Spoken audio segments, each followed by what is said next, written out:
Amerika'dan herkese selamlar. Umarım herkes iyidir. Takvimler bugün 25 Mart 2026'yı gösteriyor. Bu videoyu çekerken Amerika'nın dünyaya açılan en büyük kapılarında Hartsfield-Jackson'dan LaGuardia'ya kadar alışılmadık. Bir o kadar da gergin bir manzara hakim.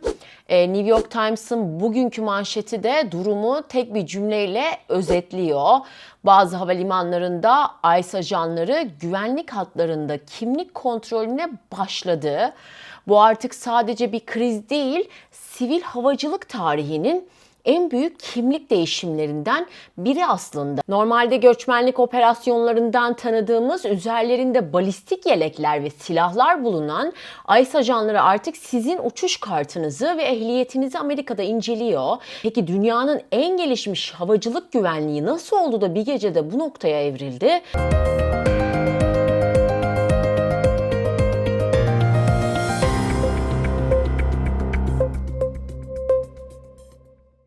Her şey aslında bir gecede olmadı. 14 Şubat'ta Washington'daki siyasi bir kör düğümle başladı. Federal hükümetin kısmi kapanması İç Güvenlik Bakanlığı'nın fonlarını kuruttu diyebiliriz ve bu da yaklaşık 50 bin TSA memurunun yani havalimanı güvenliğinin bel kemiğinin tam 40 gündür tek kuruş maaş almadan çalışması demek oluyor.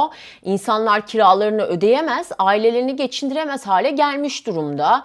Federal yasalar grev yapmalarını yasaklasa da çalışanlar tırnak içinde mavi hastalık, blue flu dedikleri kitlesel bir hastalık izni dalgası başlattı. Bu da bekleniyordu zaten. Sadece geçtiğimiz pazar memurların %11'i işe gelmedi. Bu havacılık tarihindeki en yüksek devamsızlık oranı.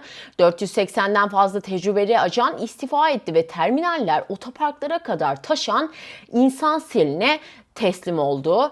Buraya kadar eğer videoyu yararlı bulduysanız beğeni ve yorum bırakarak algoritmanın benim bu videolarımı daha fazla ilgilisine buluşturmasına destek olabilirsiniz. Şimdi kaldığım yerden devam ediyorum. Hükümetin bu kaosu çözümü ise sivil haklar örgütlerini ayağa kaldıran en son yaptığı o hamle oldu. 150 civarı ICE ajanının havalimanlarına konuşlandırmasıyla pazartesi günü başladığında da bu hamle sadece destek olarak adlandırılmıştı. Ajanlar koridorlarda bekliyordu ve kalabalığı izliyorlardı.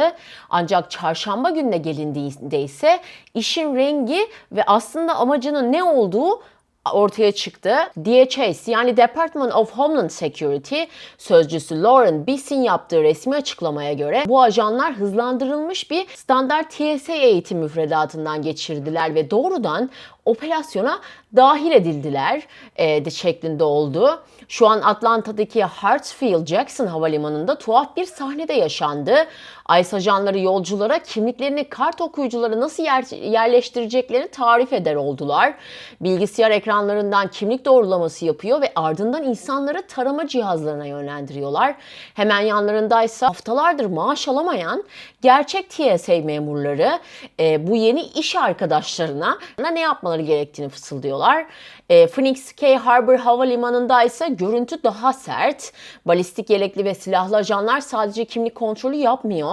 Aynı zamanda bagaj bantlarının akışını da yönetiyorlar. Hatta New York LaGuardia'da hızlı geçiş ayrıcalığı olan TSA pre-check yolcuları bile karşılarında üniformalı bir ICE ajanı gördüklerinde de şaşkınlıklarını gizleyemiyorlar haliyle. Bu durum havalimanı koridorlarında çok derin bir psikolojik savaşı da beraberinde getirdi. Bir tarafta vatanseverlik görevini yerine getirdiğini söyleyen ama cüzdanı boş olan TSA çalışanları, diğer tarafta da farklı bir bütçeden maaşı tıkır tıkır yatan ve aslında uzmanlık alanı göçmenlik olan ICE ajanları var ve bu adaletsiz terminallerdeki moral seviyesini yerle bir etmiş durumda. Demokrat siyasetçiler ve işçi sendikalara bu görevlendirmeyi yıkıcı ve tehlikeli olarak nitelendirdiler. Çünkü TSA bir hizmet ve tarama birimi iken ICE bir infaz ve tutuklama birimi. Bu iki farklı kurumun aynı kontrol noktasında birleşmesi yolcular üzerinde ağır bir baskı yaratıyor haliyle. Yolcuların yaşadığı tedirginlik ise sadece kuyrukların uzunluğuyla ilgili değil. San Francisco'dan gelen bir sivil toplum kuruluşu çalışanı Jennifer Carlin gibi binlerce insan uçuşlarına 5 saat kala havalimanına gelmek zorunda kalıyor. Ama asıl korku başka. Güvenlik sistemine duyulan güvenin erozyona uğraması. Phoenix'te ismini vermek istemeyen bir yolcunun sorduğu soru da aslında milyonların aklındaki o şüpheyi özetler nitelikte. Sıradayken bana doğum sertifikamı soracaklar mı? Beni haksız yere sıradan çekip sorguya alacaklar mı? Amerika'nın en sadık yolcuları bile artık Amerikan seyahat sistemine olan inancını kaybettiğini bu şekilde dile getiriyorlar. Video buraya kadar hoşunuza gittiyse eğer küçük bir beğeni ya da yorum bırakarak destek olabilirsiniz. Şimdi kaldığım yerden tekrar devam edeceğim. Göçmenlik hakları savunucuları durumu daha da sert bir dille eleştiriyorlar haliyle. Ulusal Göçmenlik Hukuk Merkezi Başkanı Kika Matos, halkın bir yıldır mahallelerinde de korku salan ICE ajanlarını şimdi havalimanı terminallerinde görmesinin bir hakaret olduğunu savunuyor. İnsanlar uçağa binmek için beklerken aynı zamanda bir göçmenlik denetimine mi tabi tutulduklarını sorguluyorlar ve hükümet ise her şeyin yasal ve güvenli olduğunu, bu desteğin kuyrukları eritmek için şart olduğunu savunuyor. Ancak eski güvenlik direktörlerinin uyarısı çok daha teknik ve korkutucu bir noktaya parmak basıyor. Havalimanı güvenliği sadece X-ray cihazından ibaret değil. Kontrol noktalarının dışında terminallerden taşan o binlerce kişilik kontrolsüz kalabalık aslında terör saldırıları için devasa bir hedef haline geliyor. Yani hükümet içerideki kuyruğu eritmek için dışarıda daha büyük bir güvenlik zafiyeti yaratıyor olabilir diyorlar. Airbus'tan Havayolu Pilotları Derneği'ne kadar 50'ye yakın havacılık devi kongreye tek bir çağrı yaptı ve sistem tamamen kırılmadan bu kapanmayı durdurun şeklinde. Çünkü şu an yaşananlar sadece bir gecikme gibi değil. Milyonlarca dolarlık ekonomik kayıp, iptal edilen binlerce uçuş ve yerle bir olan kamu güveni, siyasi bir inatlaşmanın faturası, havalimanı koridorlarında bekleyen o savunmasız kalabalığa mı kesiliyor? ICE ajanlarının kontrol noktalarındaki varlığı kriz bitiminde sona erecek mi, yoksa bu yeni bir güvenlik doktrininin başlangıcı mı? Sonraki uçuşunuzda size kimlik soran kişinin hangi kurumdan olacağını artık kimse garanti edemeyecek mi? Bir sürü soru var akıllarda. Ve peki siz bu konuda ne düşünüyorsunuz? Yakın zamanda bir hava yolculuğu yaşadınız mı? Tecrübeleriniz nasıldı?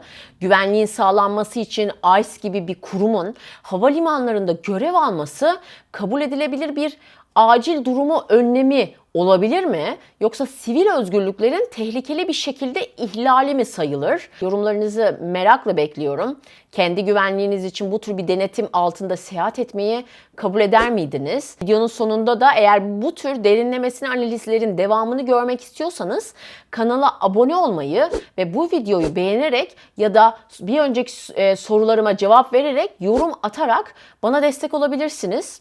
Bir sonraki videoda görüşmek üzere, kendinize iyi bakın.